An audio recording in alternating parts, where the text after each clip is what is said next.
Ethan Reed grew up in a house where love felt like a contest. His parents, Robert and Linda, were not cruel, but they had a way of making him feel invisible. Everything revolved around his older sister, Claire, the girl who always shined brightest. She was the top student, the cheerleader, the daughter who never failed to impress. Whenever guests came over, the stories were always about her achievements, her awards, her bright future. Ethan would sit quietly in the corner, clapping along, as if he were proud, though deep down, a small piece of him broke every time his name wasn't mentioned. He wasn't jealous. Not at first. He loved Claire, truly. She helped him with homework, shared her secrets, and told him to keep trying even when their parents didn't notice his efforts. But as they grew older, the gap between how they were treated became impossible to ignore. When Claire scored well on an exam, their parents threw a dinner to celebrate. When Ethan did the same, his father simply said, "Good job, keep it up," before turning back to the TV. In high school, the pattern stayed the same. Claire got a brand new laptop for her senior year. Ethan got his sister's old one with a cracked corner. When she needed money for a debate trip, their parents paid instantly. But when Ethan asked for a small amount to join a science competition, his mother sighed and said, "We can't keep spending on these extra things, Ethan. Focus on your studies." He wanted to believe it wasn't favoritism. He told himself they were just stricter with him because they wanted him to be responsible. But deep down, he knew better. The final blow came during his last year of high school. Both siblings applied for college around the same time. Claire got accepted into one of the best universities in the country. The family celebrated for days, banners, cake, and endless calls to relatives. When Ethan received his own acceptance letter a few weeks later, to a respected college, that wasn't as prestigious as Claire's, but still excellent. He walked into the living room, letter in hand, excitement bubbling inside him. His parents were sitting on the couch watching TV. "Mom, Dad," he said, holding up the envelope. "I got in. They even offered me partial aid. I can—" But before he could finish, his father interrupted. "That's great, son, but we need to talk about finances." The joy in Ethan's chest dimmed. His father leaned forward, serious. "You know we're still helping Claire with her tuition. Between her housing, books, and fees, money's tight. We can't afford to pay for your college, too." Ethan blinked, thinking he misheard. "You're not helping me at all?" His mother gave him a gentle smile that didn't reach her eyes. "Sweetheart, you're resourceful. You can take student loans, maybe find part-time work. You'll manage." He felt something sharp twist inside him. "So Claire gets full support, and I get nothing?" His father sighed. "Claire's university is more expensive, and she has a clearer plan. You're still figuring things out. We need to be practical." Practical.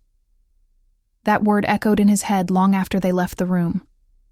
He went upstairs, closed the door, and stared at the acceptance letter that had once felt like hope. He had worked hard for that moment, sacrificed weekends, skipped parties, pushed himself through exhaustion. And now, all of it felt meaningless. That night, he overheard his parents talking in the kitchen. His mother's voice was low. "Do you think Ethan will be okay?" His father's reply came without hesitation. "He'll be fine. He always manages somehow." Ethan lay awake for hours, staring at the ceiling, feeling a mix of anger and disbelief. It wasn't just about money.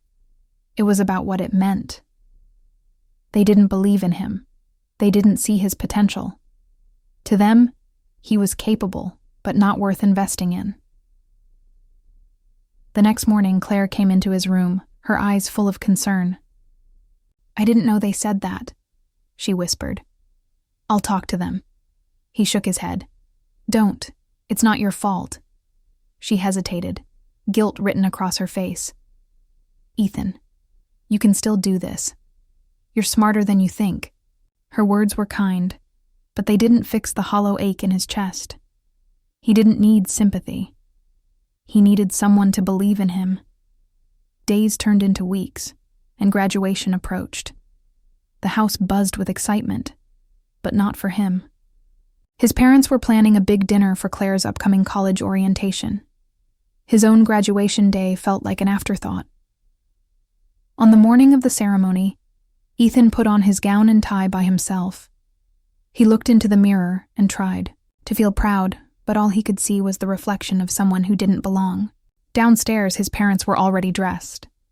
His mother smiled briefly. "Ready? Don't be nervous, honey." They took pictures, though most of them centered around Claire, who was leaving soon. Ethan smiled through it all, keeping his emotions buried deep. The graduation ceremony was held in the school auditorium, filled with proud families cheering for their children. When Ethan's name was called, his parents clapped politely, but there was no shouting, no tears, no excitement. He noticed how other parents stood to applaud their kids. His stayed seated. Afterward, they took him out for lunch, not to celebrate, but to talk about next steps. His father started going over financial plans, suggesting community college, maybe online courses, while saving money for Claire's expenses. Ethan listened quietly, each word cutting deeper than the last. Finally, he said, "I'll figure it out myself." His father raised an eyebrow. "You sure about that?" "Yes," Ethan replied firmly. "You don't have to worry about me anymore." Something changed in his voice. Calm, steady, but full of something cold and final. His parents didn't notice it then, but that moment became a turning point. That night, Ethan packed away the college acceptance letter and folded it neatly into a drawer. He sat there for a long time, staring at the letterhead, the emblem that once represented hope. The silence of the room felt heavy. He thought about all the times he had waited for their approval, all the moments he had tried to earn their trust. He realized now that he didn't need it anymore. If they couldn't see his worth, he would make the world see it instead. But as he made that silent promise to himself, something darker lingered beneath the surface, a quiet determination mixed with resentment. He didn't want revenge, not yet. But deep down, a part of him wanted them to regret the way they made him feel, to see what they had thrown away. Over the next few weeks, he applied for scholarships, took part-time jobs, and started planning his future without them. Every shift he worked, every sleepless night studying, he carried that same fire inside him. His parents thought he'd give up. Instead, he grew stronger. When he walked past Claire's room one evening, he overheard her talking to their parents. "You know, Ethan's doing everything on his own now," she said softly. His mother's reply was casual. "He's always been independent. It's good for him." Ethan closed his eyes and smiled faintly. Independence. That was the word they used to justify neglect. But he'd take it. He would use it. He didn't know exactly how or when, but he promised himself that one day they would see him. Not the forgotten son, not the one who managed somehow, but the man who built his success from nothing. And when that day came, they wouldn't be able to look at him the same way again. He didn't know it yet, but the quiet fury burning in him that night would shape every step of his future. It would push him to work harder, climb higher, and eventually stand in a place they never imagined he could reach. And when he did, he would make sure they were there to see it. That was the night Ethan Reed stopped being the forgotten son and began becoming something more. Ethan's first year of college was nothing like he had imagined. There were no proud phone calls from home, no care packages, no extra money tucked into envelopes, just in case. Every bill, every meal, every textbook came from his own pocket. He worked late nights at a gas station, stocked shelves at dawn, and still made it to his classes before the first bell. His schedule was a blur of exhaustion, but quitting wasn't an option. Every time he felt weak, he remembered his father's voice saying, "You'll have to figure it out on your own." That sentence became his fuel. While his classmates spent weekends at parties, Ethan spent his in the library, finishing assignments early so he could pick up extra shifts. He lived in a small, damp apartment with flickering lights and a noisy neighbor upstairs. Sometimes, when the power went out, he studied by flashlight. On bad days, he skipped dinner to save money. Yet, even in the toughest moments, there was a quiet fire inside him, a need to prove that he could rise without help. Claire called him occasionally, cheerful and unaware of how hard things were for him. "Mom and Dad are visiting next weekend," she said once. "They're bringing new furniture from my apartment. You should come by." Ethan smiled through the phone. "Maybe another time. I've got work." He didn't tell her that he couldn't afford the bus fare, or that his shoes were worn thin. He didn't want her pity. Every polite laugh, every calm answer hid the truth. He was struggling more than anyone knew. The years passed, and he adapted. He learned how to stretch a single meal for 2 days, how to find free events for dinner leftovers, how to live on almost nothing. But he also learned discipline. His grades stayed perfect, and professors noticed his focus. One of them, Dr. Lewis, saw something in Ethan, a drive that went beyond ambition. After a class presentation, she called him aside. "You've got something rare," she said. "You think like someone who's already been through fire. Ever consider applying for research internships?" That moment became his break. Ethan applied to every opportunity he could find. Rejection after rejection came, but he didn't stop. Finally, a tech firm accepted him for a summer internship. It was unpaid at first, but it opened doors. His work ethic stood out so much that by the end of the summer, they offered him a small contract position. It wasn't much, but it was a start, and it was his. While Ethan built his career, his parents' calls became rarer. When they did speak, his mother always asked about Claire first. "She just got promoted. Her company's paying for her to travel," she said proudly. Then, as if remembering, she added, "And how are you doing, dear? Still working?" "Yes," he would say simply. Still working. They assumed working meant surviving. They had no idea he was slowly building a path toward success. He didn't correct them. There was a strange satisfaction in letting them underestimate him, but the quiet resentment never left. Every achievement felt hollow without their belief. He didn't crave money or gifts. He just wanted acknowledgement, a sign that they were proud. But that never came. One evening, after a long day at work, he received an email that changed everything. The tech company wanted to sponsor him for an advanced program. If he accepted, they would cover his tuition for the rest of his studies in exchange for continued employment. It was everything he had dreamed of. He read the email twice before it sank in. He sat in his small apartment, staring at the screen, and for the first time in years, tears burned his eyes. He wasn't crying out of sadness, and it was relief. He had done it alone. The next day he called home. His mother answered, cheerful as always. "Ethan, how are you?"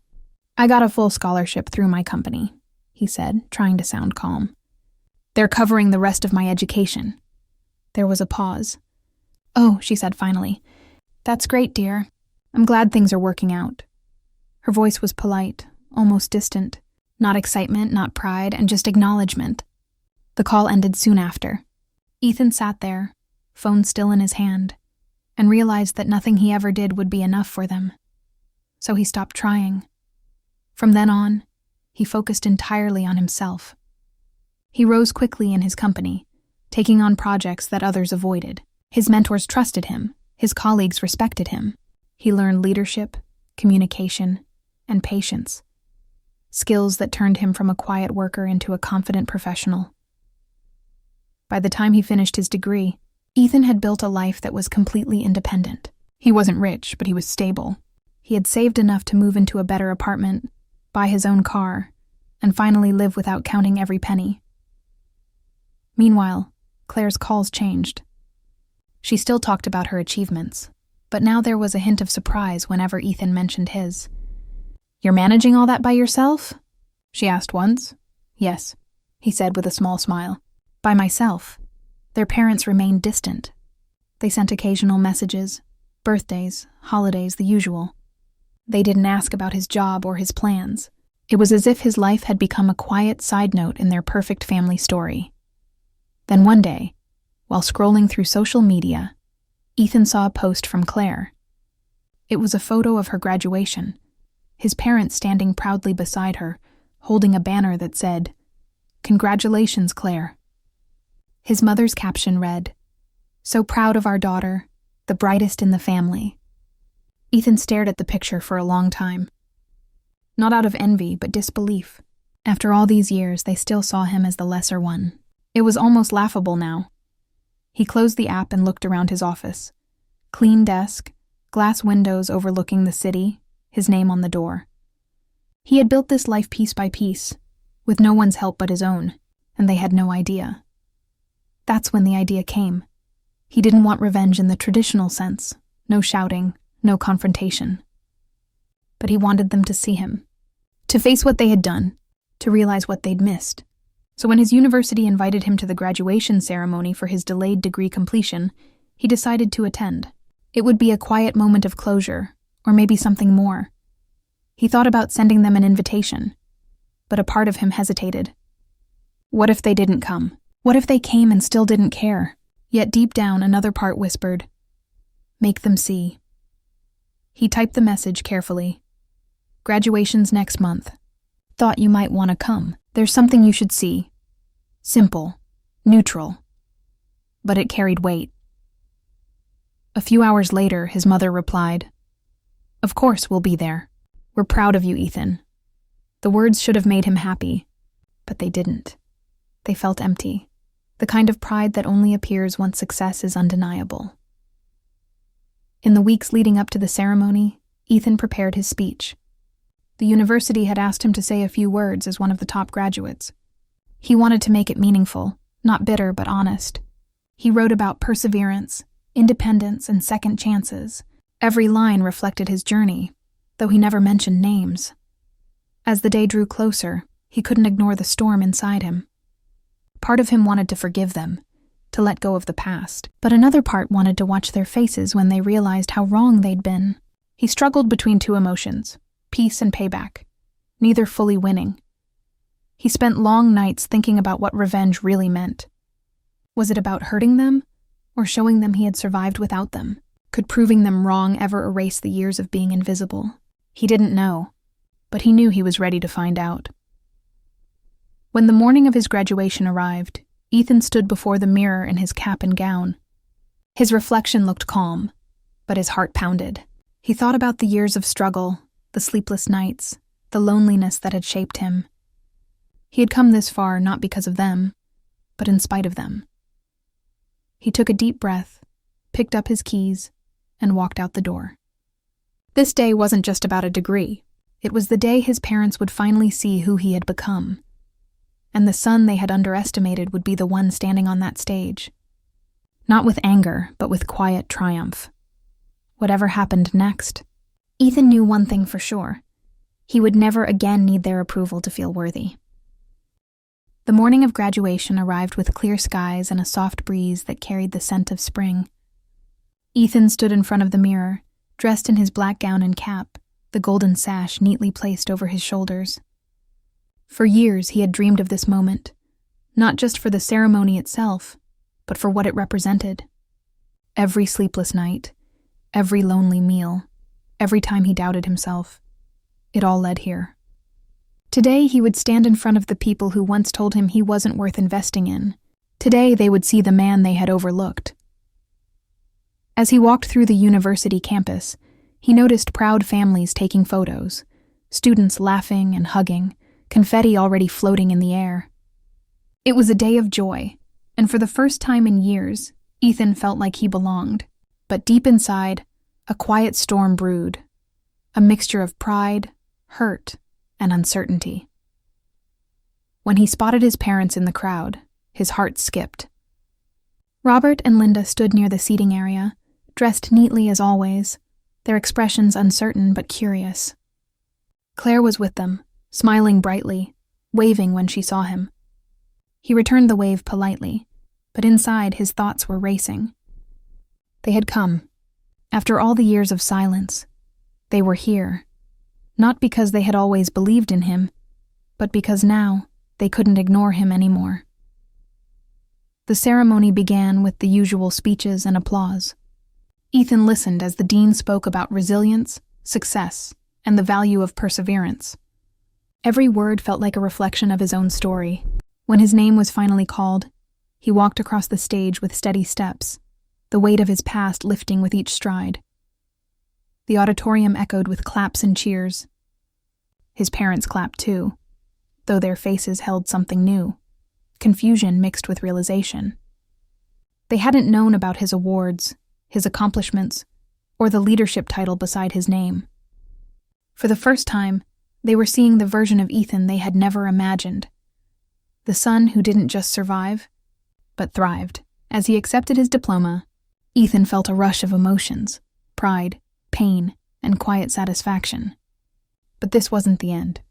The best part, the part that would stay with them forever, was still to come. When the final group of students had crossed the stage, the dean returned to the podium. "Before we conclude," she said, smiling, "we have a special announcement. Every year, our university honors a graduate who has made an extraordinary contribution to help future students. This year, one of our own has created a scholarship fund for underprivileged students, a program that will provide education to those who need it most." A murmur spread through the audience. Ethan's parents looked around, curious. Then the dean continued. "This year's scholarship, called the Second Chances Fund, was founded and fully sponsored by our graduate, Ethan Reed." The auditorium erupted in applause. Ethan stood slowly, heart pounding. He hadn't told anyone, not even his closest friends, that he was the donor. He walked toward the stage once more, every step heavy with emotion. His parents froze in disbelief, their faces pale. Claire's eyes widened, her hand covering her mouth. Ethan reached the microphone, his hands trembling slightly. The applause faded, and the room fell silent. He took a breath and began to speak, his voice calm and clear. "When I started college, I didn't have much," he said. "I didn't have financial help, connections, or a safety net. I worked late nights, missed sleep, and sometimes went hungry just to stay in school. But those struggles taught me something powerful, that our worth should never depend on who supports us or who doesn't. It comes from what we build when no one believes in us." He paused, scanning the audience. His eyes met his parents for a moment. His mother's lips trembled. His father looked down, unable to meet his gaze. "There were times when I thought about giving up," he continued softly. "But then I realized something. I didn't need anyone's approval to chase my dreams. What I needed was purpose. So today, instead of being angry about what I didn't have, I want to give others what I once needed, a second chance." The crowd burst into applause again, but Ethan barely heard it. He looked toward his family one more time. His mother had tears in her eyes. Claire, sitting beside her, gave him a proud, emotional nod. For a moment, Ethan almost felt the ache of the past loosen its grip. After the ceremony, families gathered for pictures. Laughter filled the courtyard as graduates celebrated. Ethan stood near a tree, adjusting his gown when he saw his parents approaching slowly. They looked smaller somehow, older, quieter. His mother spoke first, her voice shaking. "Ethan, we didn't know." He smiled faintly. "I know you didn't." His father swallowed hard. "We should have been there for you. I see that now." Ethan didn't respond right away. He looked at them, the same faces that once turned away when he needed them most. He felt the urge to say something harsh, to let out all the pain he had buried for years. But as he stood there, watching the regret in their eyes, he realized that revenge had already happened. Not through anger, but through his success. They had to live knowing they had doubted him, and that truth was more powerful than any words. "I'm not angry anymore," he finally said. "I just wanted you to see what I became." His mother's tears fell freely now. "We're proud of you, Ethan. So proud." He nodded politely. "Thank you." They stood there in silence for a moment. The gap between them couldn't be fixed in a day, but it didn't hurt as much anymore. Ethan had found peace in knowing he didn't need their validation. He had already proven himself, not just to them, but to the world. Claire joined them, hugging him tightly. "I always knew you'd make it," she whispered. "You didn't need them to believe in you. You just needed yourself, Ethan smiled. Maybe, but it still feels good that they finally saw. Later that evening, as the sun dipped behind the horizon, Ethan drove back to his apartment. The medal from his award hung loosely around his neck, glinting in the fading light. He thought about everything that had brought him here, the rejection, the loneliness, the endless effort. None of it was wasted. It had turned him into someone stronger than he ever thought he could be.